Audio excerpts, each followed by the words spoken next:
Hey guys, welcome to this week's episode of the Cyclone Scuttlebutt. I'm Tommy, it's Randy. We cover Iowa State sports for the Des Moines Register, and today we're getting you ready for Iowa State against number 5 Oklahoma.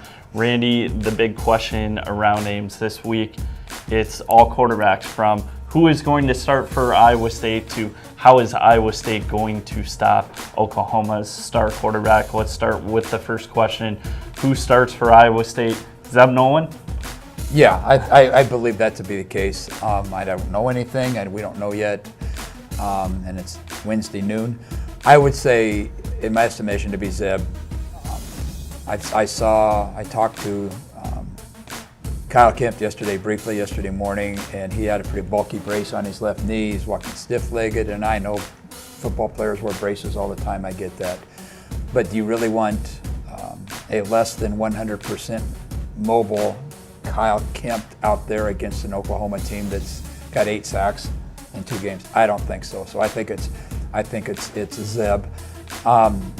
As far as Kyler Murray, I don't know what you do against him. I mean, he just played great defense. I mean, continue to play great defense, which Iowa State did against Iowa. It's going to have to be a big day for the defensive backs. Talking to Peavy yesterday, Peavy said you're going to have to be aware of his run-pass option, of Kyler Murray's run-pass option stuff. You don't want to give up on the pass too soon, that as soon as you commit to stopping Kyler Murray rushing, all of a sudden he dinks it to where a secondary guy left. So it's going to be tough back there. So if Iowa State wins, what do they do, you think? They've actually started running the ball. I mean, that was the big problem. The running game was horrific against Iowa, and the biggest reason was because of that offensive line. The Iowa State offensive line has to get better. It's got to get massively better because they did a horrible job of protecting Kyle Kemp.